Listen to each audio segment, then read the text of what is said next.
Yo tout le monde, salut à tous, Sinane Coria pour une nouvelle vidéo. Aujourd'hui c'est une vidéo spéciale FAQ, donc aujourd'hui je vais répondre à toutes vos questions que vous m'avez posées sur les différents réseaux sociaux, que ce soit sur Facebook, que ce soit sur Instagram. Donc voilà, n'hésitez surtout pas à vous abonner dès maintenant. Avant de commencer la vidéo, on va partir chercher à manger. C'est parti.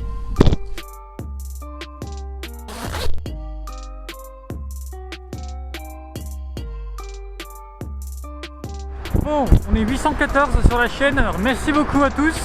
Rejoignez-moi également sur Instagram, hein. Le lien est juste en dessous, donc cliquez juste en dessous, rejoignez-moi sur Instagram. Je poste tous les jours, donc voilà, vous avez des actualités sur le coronavirus, sur la vie en général en Corée, comment je fais, comment je me déplace, etc. Je fais des petites anecdotes. Donc voilà, ça peut être cool, rejoignez-moi. Plus on est, mieux on rit. Bon, notre destination pour aller manger, ça va être le Burger King. La raison est très simple, c'est très peu cher. Et puis on est venus assez originaux. Donc voilà, on va les déguster là. De toute façon, je suis quasiment arrivé. Hop.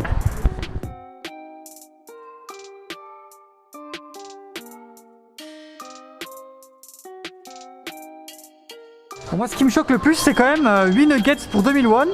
Le cheese stick de 20 cm pour 1000 won. Et pour une grande frite achetée, une grande frite offerte. Pour 2000 won, ça vous fait 2 grosses frites. C'est vraiment très peu cher. Bon, on va se prendre un King Chicken Burger à 2900 won. C'est pas très cher. Allez, on va prendre le burger seul. Bon, avec ça, on va se prendre aussi des nuggets. Allez, on part sur des nuggets. Et on va se prendre un long chicken deluxe. Allez, c'est le même que le quick. Bon, je viens de prendre 2 burgers, 8 nuggets. Pour 9500 won, ça fait exactement 7,28 €. C'est un truc de malade. Où est-ce que vous trouverez un tarif comme celui-là en France? Sérieusement, dites-moi.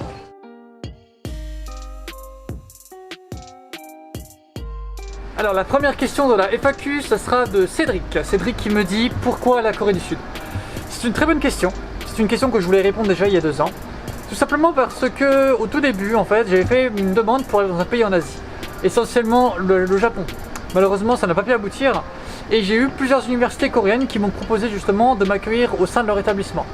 J'ai choisi la Corée du Sud, donc l'université dans laquelle je suis encore scolarisé, qui est Hallin University, parce que l'air y est plus propre, parce que la région est plus intéressante. Ça ressemble un peu plus à Dijon, en fait, la ville où j'habite moi personnellement. Et puis voilà, en tout cas, quand je suis arrivé en Corée, je suis vraiment tombé sur le charme de la culture, sur le charme des gens qui y habitent. J'ai appris à connaître un peu plus la langue, de me faire beaucoup plus d'amis, de contacts. Et puis voilà, c'est là où m'est venue l'idée de revenir ici, en tout cas pour un master. Et c'est toujours un plaisir de me retrouver, en tout cas, dans ce pays, malgré le fait de porter des masques des fois, que ce soit au niveau de la pollution, au niveau des putains de virus. Hop, me revoilà dans ma chambre. J'ai répondu à une seule question sur la route, mais bon, on va essayer de répondre à un peu plus de questions quand même. J'ai aussi dégusté directement ce que je viens d'acheter au Burger King. Et puis, j'ai mon ordinateur qui est juste à côté. Comme ça, on va pouvoir répondre aux questions. Ce sera plus cool. C'est parti. Wow. Bon, la deuxième question, elle vient de Hanzo Hasagi. Hanzo Hasagi, salut à toi, merci pour ton commentaire. La question est, j'ai 2 questions. Quel est le meilleur et le pire plat auquel tu as goûté? Et quelle est la chose la plus bizarre que tu aies vécue quand tu étais en Corée du Sud?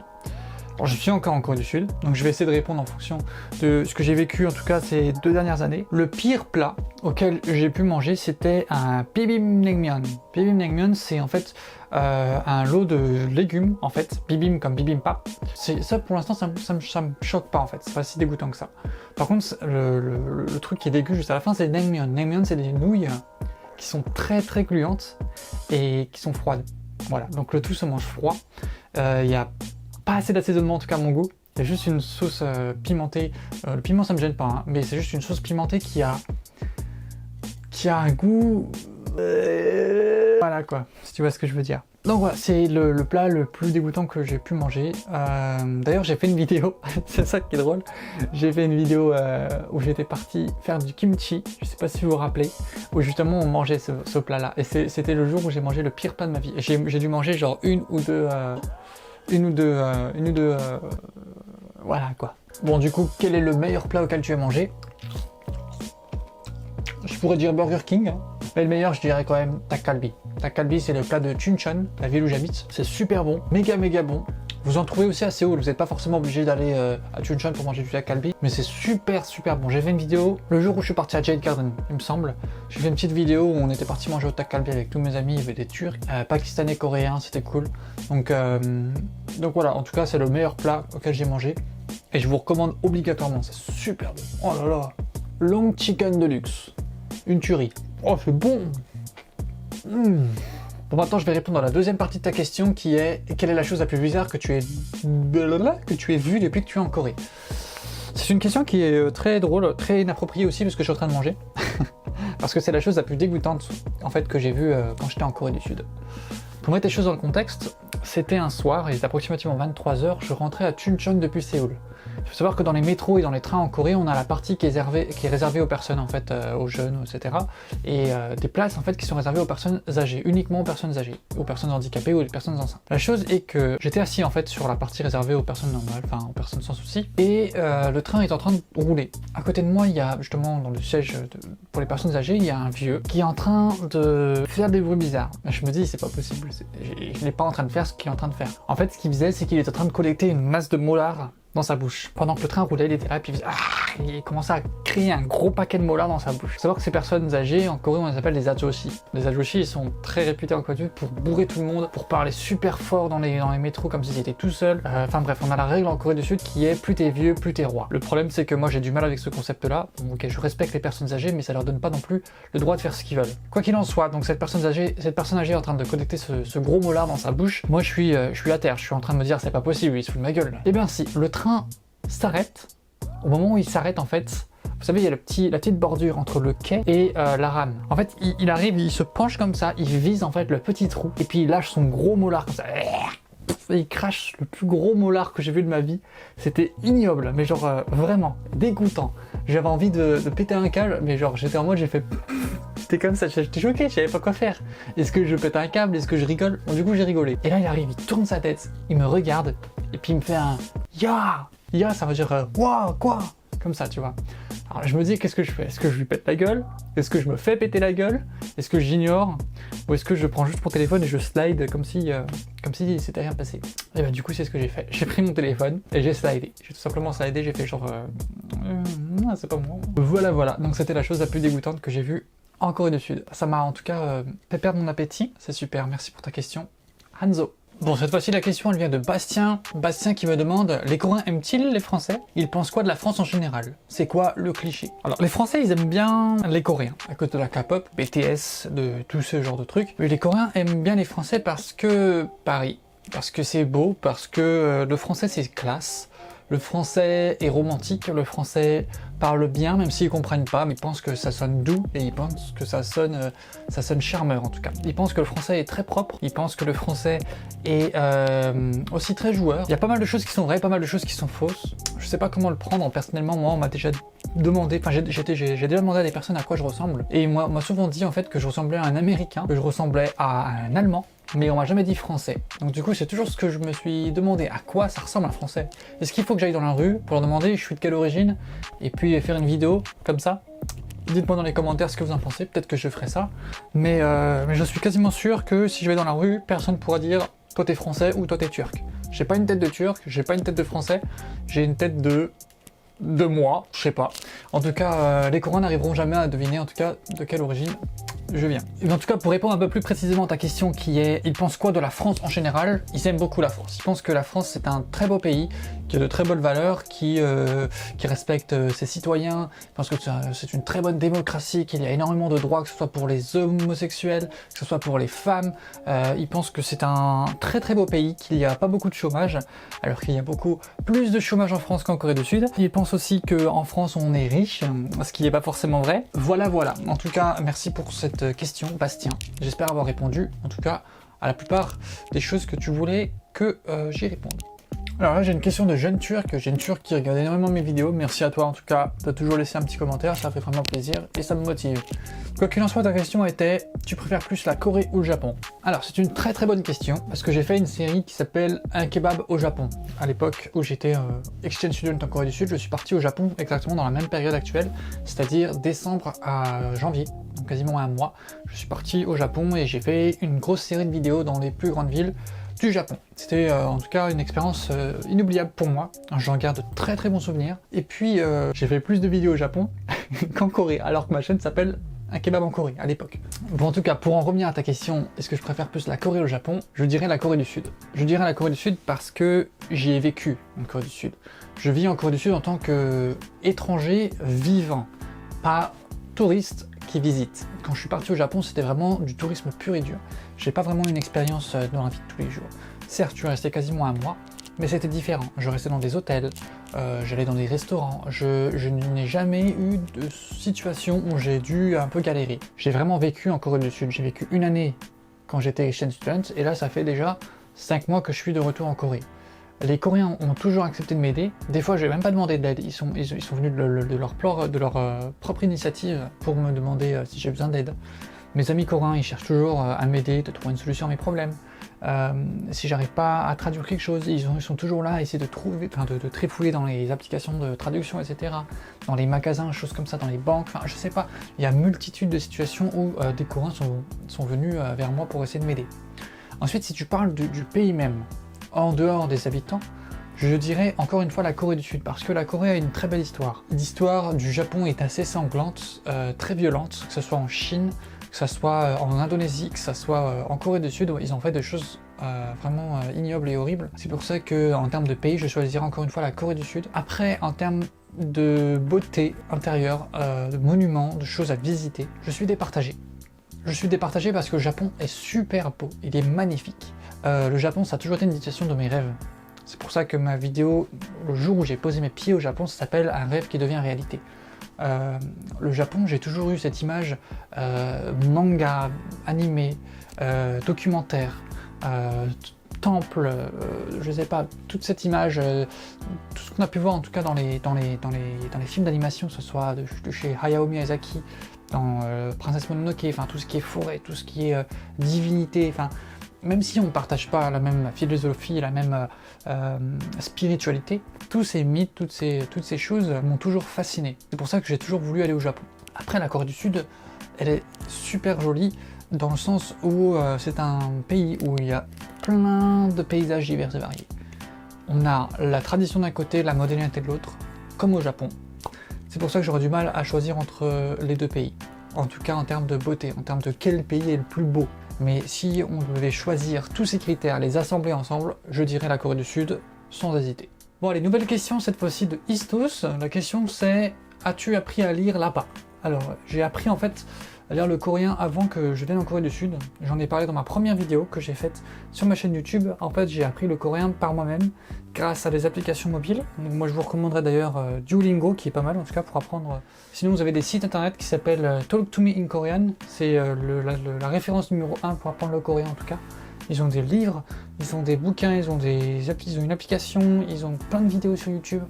Donc voilà, c'est super pratique. Sinon, ouais, concernant le Hangul, qui est l'alphabet coréen, en fait, c'est un alphabet qui est très simple en fait à apprendre.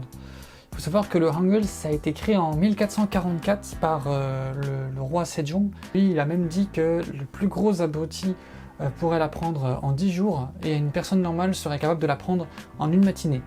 Donc c'est pour dire que c'est vraiment un alphabet qui est très facile à apprendre.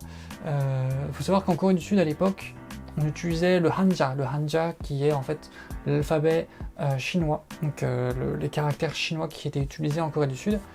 Et malheureusement, la Corée du Sud a continué à utiliser ce système de hanja, que ce soit au niveau des magasins, des affiches, des journaux. Le hangul a commencé à se populariser un peu plus aux années 1970. Voilà. Encore aujourd'hui, tous les Coréens sont forcés d'apprendre le hanja à l'école, donc à peu près 4000 à 5000 caractères pour avoir le bac, ce qui est compréhensible, parce qu'ils ont utilisé quand même cet alphabet-là pendant énormément de temps.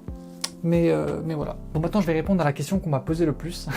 C'est quel matériel j'utilise pour mes vidéos. C'est une très bonne question. Il faut savoir qu'à l'époque j'utilisais un Canon EOS M10 qui était un très bon petit boîtier hybride, un très bon petit boîtier, très léger, facile à transporter, etc. J'ai fini par le vendre à Robinson et je me suis acheté la caméra que j'utilise là maintenant. C'est un Lumix G85 avec un objectif 12-60 mm si je dis pas de bêtises, donc c'est un champ assez large. Pour les plans de nuit et la photographie, j'ai un objectif 25 mm, toujours de chez Lumix, et un 42.7 mm si je dis pas de bêtises. Très bon objectif, super pour la nuit. C'est avec ça que je vous fais les cinématiques justement. Ensuite, j'ai quoi d'autre? J'ai un drone, donc un Mavic Air qui est super pratique à emporter, super aussi pour les vidéos. En stabilisateur, j'ai un Zhiyun Crane Plus, très bon stabilisateur, pratique, facile à transporter aussi pour un stabilisateur, j'ai envie de dire. Et puis voilà, je pense avoir fait le tour en tout cas avec mon équipement. Ah oui, dernière chose, pour l'ordinateur, j'utilise un MSI P65 Prestige, très bon petit ordinateur, 15 pouces. Très puissant, 1,65 kg si je dis pas de bêtises, et dalle 100% Adobe RGB, c'est-à-dire que tout ce qui est colorimétrie, super bien calibré, super pour le montage également. Bon allez, maintenant je vais répondre à vos questions que vous m'avez posées sur les réseaux sociaux. Donc là j'ai des questions qui viennent d'Instagram. C'est quoi tes projets, que ce soit à long terme ou à court terme? Alors mon projet à court terme, c'est d'avoir mon master et de réaliser un petit documentaire sur la Corée du Sud. J'en dis pas plus sur le sujet, parce que c'est encore un projet en phase d'écriture, et je veux vraiment que ce projet voit le jour en fait. Donc je prends mon temps, j'écris tout ça, je peaufine, et puis un jour je publierai ça. Vous verrez en tout cas, je ne spoil pas pour l'instant. Et mon projet à long terme, ce serait de travailler dans une agence de production vidéo, c'est-à-dire court-métrage, publicitaire, ça peut être aussi agence de voyage, ce genre de choses. C'est vraiment un rêve, j'aimerais énormément bosser là-dedans. Si c'est pas possible, je serais prêt à me diversifier et à voir d'autres branches éventuellement, parce que voilà, mon diplôme me donne accès à pas mal d'opportunités. C'est pour ça que j'essaie de me faire une liste de contacts, de rencontrer plus de personnes dans mon domaine pour essayer éventuellement un jour de rentrer dans ce milieu-là. Bon, ça sera malheureusement la dernière question parce que j'ai pas envie que la vidéo dure une éternité non plus. La question c'est, ça fait combien de temps que tu n'es plus en France et tu fais quelles études? Alors c'est une bonne question, une question que j'ai beaucoup répondu en tout cas par le passé. Je suis arrivé en Corée du Sud il y a 2 ans, en 2017-2018. Je suis venu faire un DUETI, diplôme universitaire technologique international. Donc à cette époque-là, c'était surtout des études cinématographiques. J'ai aussi eu des cours de langue, des cours de culture coréenne, ce qui était super utile en tout cas à l'époque. Et puis dans mon cursus de cinématographie, justement, j'ai appris pas mal de choses sur le cinéma asiatique, sur le cinéma chinois, coréen, taïwanais, japonais. Enfin voilà, c'était super cool, les variantes, les similarités, les différences, etc. Et en fait, le professeur qui donnait ce cours m'a proposé de rester pour un master. Et il m'a dit qu'il serait prêt à me faire une demande de bourse d'études, c'est-à-dire financer mes frais de scolarité, ce qui a été le cas. Et c'est pour ça que je suis de nouveau à Halim University pour ce master, et pour l'instant, tout se passe super bien en tout cas. Auparavant, j'ai fait un DUT MMI, donc métier du multimédia de l'internet. C'est là où j'ai commencé vraiment à apprendre tout ce qui était code, tout ce qui était production vidéo, court-métrage, post-production. Et puis par la suite, j'ai fait une licence Pro Thaïs, technique, activité audiovisuelle, image et son, à Chalon-sur-Saône. Et j'ai un peu plus peaufiné tout ce qui était audiovisuel. Et c'est pour ça que j'ai choisi de partir sur la branche cinématographique, étudier le cinéma asiatique. Et voilà, je pense avoir fait le tour en tout cas sur les études.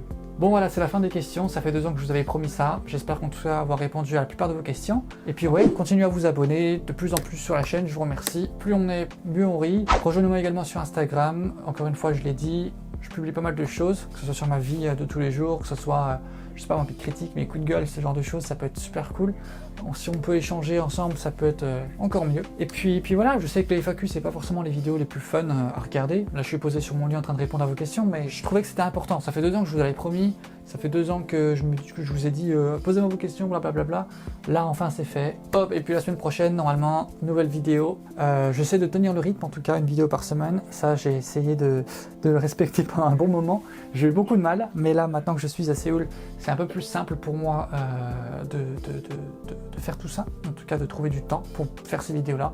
J'essaie de rendre les vidéos le plus qualitatives possible, j'ai pas envie de bâcler mon travail, j'essaie de vous faire un truc un peu plus clean, un peu plus propre que ce que je faisais il y a 2 ans, en tout cas avec un kebab en Corée. C'est pour ça que ça prend autant de temps. Voilà, désolé pour les personnes qui veulent de la vidéo, je fais de mon mieux malheureusement. Je suis tout seul, il n'y a pas de monteur, il n'y a pas de personnes qui shootent pour moi, je fais tout le travail tout seul. Pour toutes les personnes qui sont là depuis le jour numéro 1, merci à tous, merci en tout cas de rester, de regarder mes vidéos, ça me fait vraiment plaisir. Et puis voilà, on se dit à la semaine prochaine pour la nouvelle vidéo. Allez, ciao.